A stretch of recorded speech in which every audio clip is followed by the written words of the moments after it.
Great Indian School podcast. We have reached Punjab and today we are in Amritsar. I have with me the Dhillons, Ms. Manjot Dhillon and Mr. Ajit Dhillon. Manjot ma'am is the founder director of Invictus School and Ajit sir is the chairperson of the Invictus School. So welcome sir and ma'am to the interview, to the podcast. Thank you, Dhruv. Thank you so much. Yeah, and welcome to Amritsar. Yeah. Thank you. It's been a fun weekend in Amritsar, and I was looking forward to having the conversation with you too. This is a back to school fun throwback. We'll get to know you, your childhood, what were you like as a student, because we get to listen to all the, of course, the inspirational things that you all have done, but we don't get to see the personal side of you, especially for the students. So let's start with the very basics. Where did you both grow up? Where was your education from? We'll begin with Ajit. Okay, so I think both of us, we've been brought up here. So I think my early school was in a hostel in Missouri. And then I think I was asthmatic right from the childhood. So then it didn't suit me well. Then I came back and then studied here in a local school in Amritsar. And I did my graduation here as well. And I think that's pretty much about the education. And yeah, over to you. So yes, all my education has been from Amritsar. And those have been some of the best times of my life. Whether it was early years or the entire primary and then high school journey, even my graduation and post-grad, I really cherish those times. And I hope to recreate a similar warm feeling for my students. Then when they look back on that journey, it makes them feel just as good as mine does. So, yeah. What kind of students were you? The studious, disciplined ones or the notorious kids? I was maybe a little notorious and she was of course the studious. Yeah. So well, I was the kind of student who always tries to be the good books of the teachers. I always wanted to be the topper. I was always doing everything. I was on the sports ground. I was the captain of the basketball team and in the academics as well. So I was this kind of student who was very engaged in everything that's happening in the classroom. So I don't have the spicy, juicy bits that probably Ajit would have.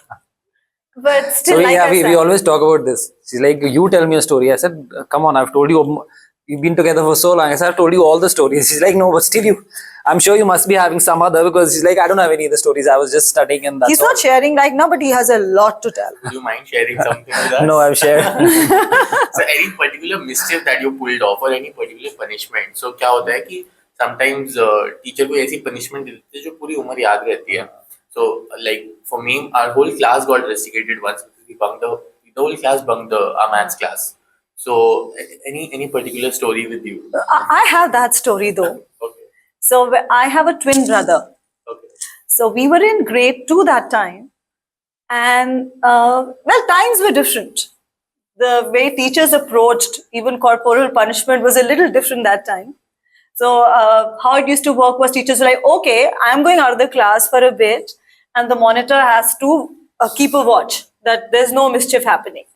So I was the monitor. So while I was keeping watch, my brother was in the same class and he was also making some bit of noise. When the teacher came back, of course I'd written his name. That way I was very particular. So the teacher made all the students stand up. Now, I'm not naming the school, so it's all okay. So she asked me to go and give each one a slap as the monitor. Now, I did it with everybody else. But when I reached my brother, I didn't have the heart to do it. He was my brother, right? I couldn't do it. And this upset the teacher a lot. So she called me to her desk and she gave me a tight one. And I have never forgotten it. That was probably the only slap I ever got in school.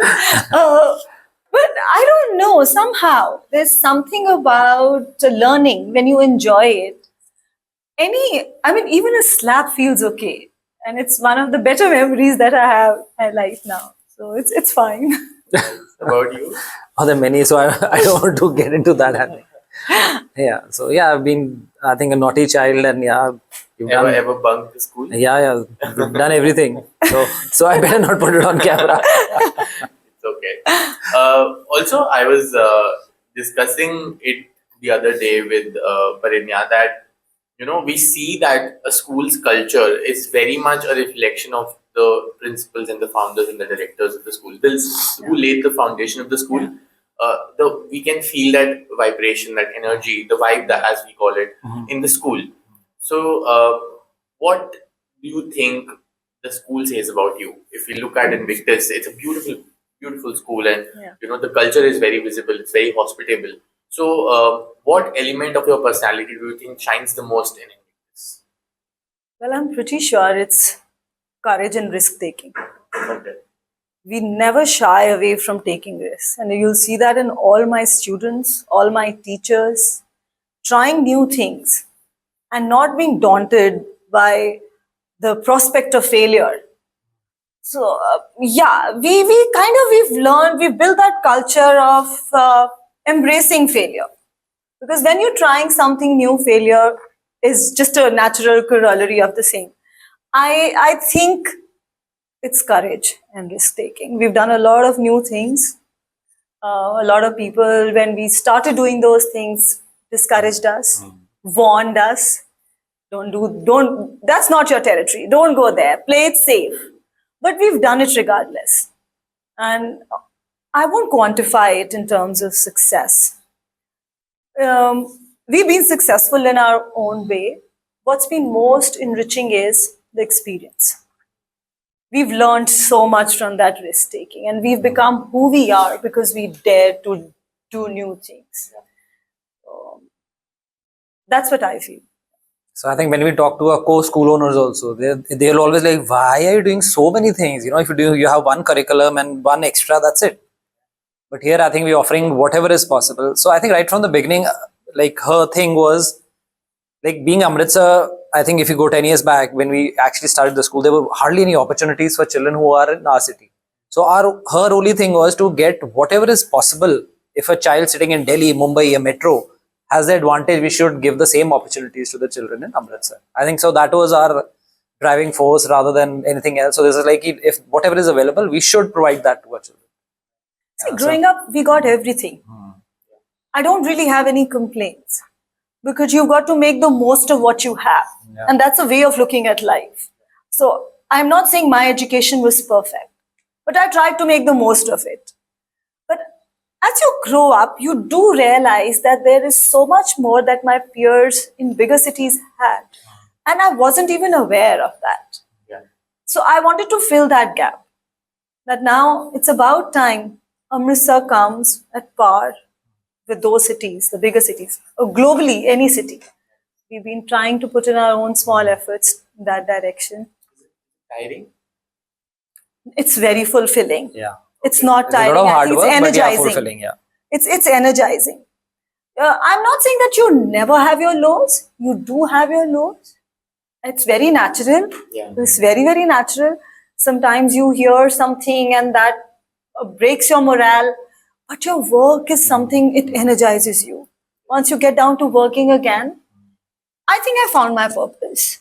As we say, that when you find your purpose and when you wake up in the morning looking forward to what you're doing, it's not tiring. Bodily, it is. You do get tired, but you still don't want to sleep because you're enjoying that so much.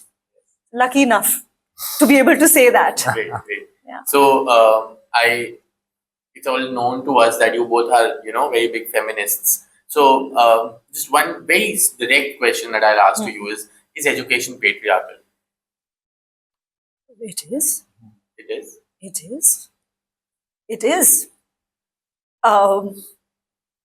Even being a woman education leader, I would say it's all fields, but sometimes men can be very condescending, and people generally can be very condescending. I think besides just being patriarchal, I think there's a lot of ageism. When you're young and you're a school leader, you just are, it's really hard for people to accept that you may be thinking in the right direction. They're not just willing to concede that maybe you are doing something right. So,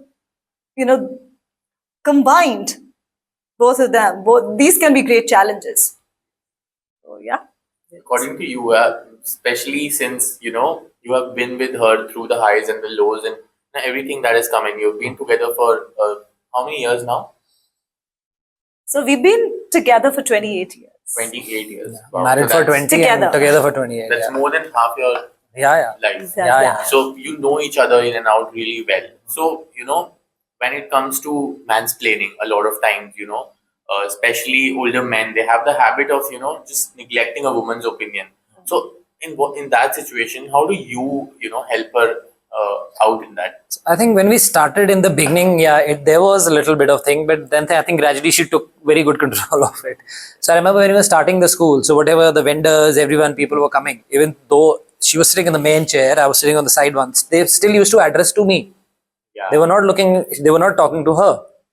So then, I think immediately even she realized, it's like, if she's sitting in the main chair, on the office chair, they should address her. But I think eventually she learned her way out, and even those people got to know, okay, now she's the one who's going to look after things. And then I think, it was, in the beginning it was tough, but then I think I think people also got used to it. And then, it's been his support throughout. He's been, he's made sure I'm heard. yeah, so those people when used to call me about the proposal that we gave you, I said, she's the one, you need to talk to her. So in the beginning it was, but then I think it was natural for everyone to just follow the. No, but then I must say, he helped me find my voice. Yes. So it's those strong men who believe in themselves, who are not insecure, that if they support women, it's a much better world for us. True. Oh, yeah. It's a much, much better world for And us. as they say that the word feminism can only find its true meaning when men support it. Yes. So Yeah. we need to have more men like you actually who Yeah. who help out and go out their way and who feel that it's an equal responsibility and we should both be a part of it. Another thing that I wanted to discuss was that how things have changed a lot in these last 28 years since you have been together as well. What do you think is the particular thing that has changed about student-teacher relationship, especially? Like you said, in your time, there was a lot of fear, and that respect was out of fear. But nowadays, it's more of a either there is no respect, or the fear and the respect comes from a very different place. Yeah. Because students are also dealing with a lot of other things. Yeah. How do you think the relationship has evolved, and how are you making sure that the relationship is very, very good at Invictus? I think it's all about balance, because quite often, not just the student, but the teacher can also have difficulties maintaining that balance, and the lines get blurred. You have to be a friend to the teacher, to the student. You have to be a friendly mentor. But at the same time, it's your job to be able to tell the student what is right and what is wrong. And while you're growing up, you're not really sure where the teacher stands when a teacher is excessively friendly. And sometimes it's a very difficult territory to navigate, because with friendship, the kind of respect that a student gives to the teacher, sometimes that declines, that diminishes, because you're friends, right? Yes. You're just so friendly. And so in our school, we do try to maintain that balance. It comes through conversations. You have healthy, robust conversations, and you try to build that culture of openness. You have to encourage relationships, but at the same time, you've never to forget that there's a role you play here. There's a role of a guide and a teacher that you play here. So, yeah, and there are sometimes some difficult decisions to be taken as a teacher. Difficult decisions which a friend would not be able to take, all in the better interest of the student. I would say that it comes when you acknowledge, when you mindfully do that. The teacher has to be mindful about it. That I am that friendly mentor and guide but I'm not just a friend. So, do you ever carry this back at home? The teacher personality, the persona of being the leader. Do you ever carry it back home? Because you are doing, obviously you have to do your responsibility here as well. Yeah. But at home you are mother and father of 3 kids, and you have to I deal do. with it the other way. So I do. My children tell me so. I do. Yeah, so it's carried I'm back always home a lot. teacher. Yeah. I don't know. Is it like maybe a parent is a teacher, isn't it? Yes. Yeah, a parent has to be a teacher. There's no switch on and switch off. No, I think there you're. just isn't any. So right now the Bad young, cop as they a need. teacher, bad cop as a parent. So the mom, anyway, that She, comes of with course, that. she has to put a double hard work at home with the kids as well, for the growing up, for the lot of other things, the group, lot of things are to be done, which only I'm sure only she can do it. I can't be a part of it. But, If the teacher persona means telling them, okay, what you're doing is wrong, and you can't get away with it, then yes, I'm always the teacher there. Okay, so I'll give you a situation. If your child ever comes up to you, any of your children, they come up to you and say that we like a particular boy or a girl, and no matter we are not getting into the gender dynamics. They can like a boy or a girl, and if they come up to you with that, how will you deal with it? Are you very very open and friendly? Are you like, okay, let me think about it and then I'll get back to you? Honestly, as a parent, it's something you have to do very thoughtfully. Because you cannot just tell them, okay, I don't approve of this, you can't do it. You have to listen to them. You really have to listen to them. At times, you may actually strongly disapprove, but you cannot say that in as many words because then they retaliate. You have to explain the whole thing to them in very creative ways. You have to get creative with that. But in my experience, so I have 3 kids. I've realized that talking always helps and talking from the heart. In my experience, when my daughter was growing up, my eldest is 18 now. So she's pretty sorted now. At 18, you're okay. You're not so okay when you are 11 or 12 or 13. You're a preteen. So I think what worked for me was talking from the heart and going back to a time when I was the same age and sharing with her some of my own lessons. That I learned this when I was growing up. If you want, maybe you can make use of this. I think children listen. Yeah. What about you? I think, we just have to explain them. So I think together at times we had a lot of conversations with the children. This is what is the right time for your age and all that. So of course we talk to them. To get into a good college is very important. Once you're there, then you do whatever you want. Of course, there are distractions, but your studies are more important, right? So we don't say you should be doing or you should not be doing. We tell them what is the right time. We always guide them. Rest is of course up to them. But luckily, I think they've been listening to us. Yeah. Are you specifically focused on building an inclusive school? Because today the conversation is very much required about the inclusion of children with disabilities and the children who belong to different gender spectrums from the LGBTQIA plus community. Yes. Are you focused on? Are you sensitizing your teachers and staff and students on that? Yes, because times have changed. Students want it. Students want more acceptance. In terms of even gender identity, they want more acceptance. So we are careful. We don't. So it's again about balance because we still live in a society where certain parents may disapprove of certain drastic measures. But at the same time, our children have to keep pace with the rest of the world. The rest of the world is accepting a lot of fluid identities now. As a school, we are mindful of that. We make sure we do that. In terms of disabilities also, we are very, very inclusive. We really do try that those students always feel a part of everybody else, part of the community. There is a strong sense of belonging. And they do not feel that, okay, I am different. They are a part of who we all are.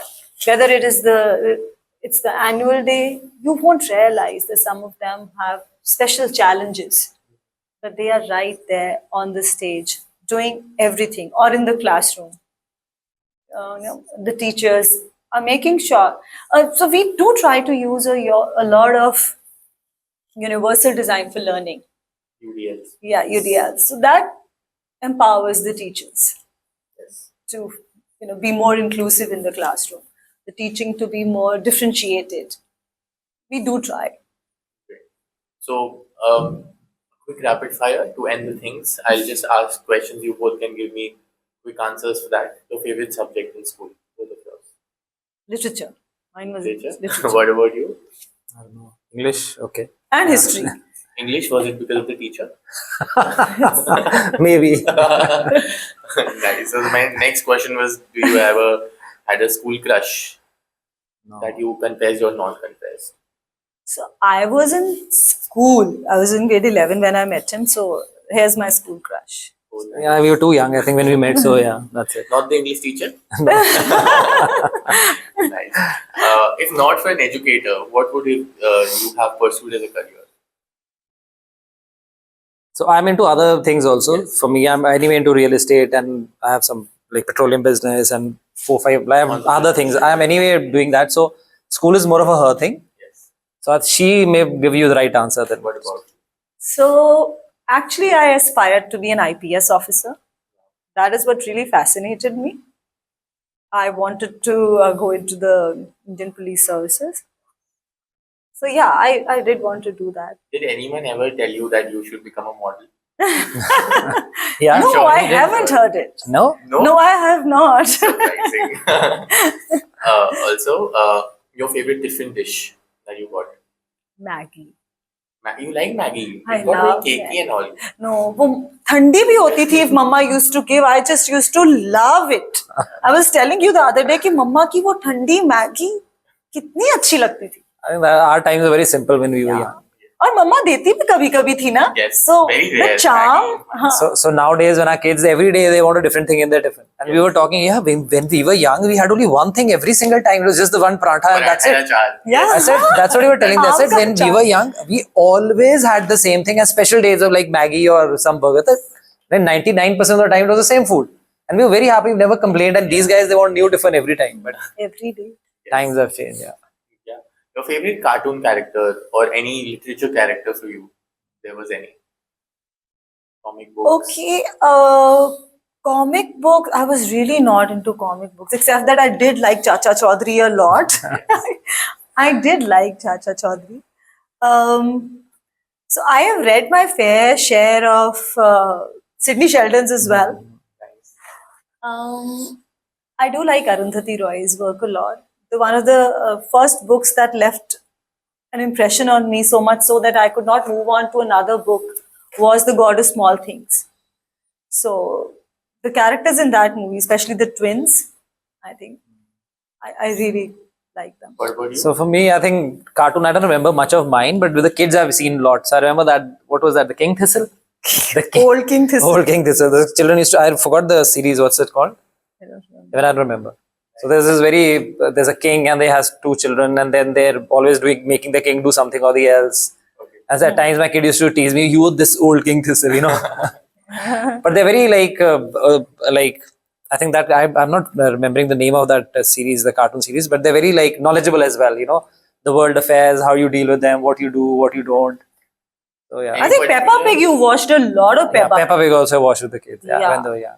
Now they're grown up, but बहुत दिखाया And any particular show that you're watching right now with your kids? with my kids. Anything that you've seen or you're still watching? Okay, Kapil Sharma is a show that we are watching and they are also watching. Is that the Amritsar connection? It's, Yeah, maybe. it's just so hilarious. Yeah.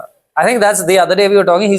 That's the only kind of show that comes in India. There's no competition. There's no other show of the same That same genre. Yeah. same genre. You know, he's the only one. If you have to We're see. also watching a documentary on the Mongols. Okay. But honestly, it's not as much fun watching the documentary together as it is as the Kapil Sharma show.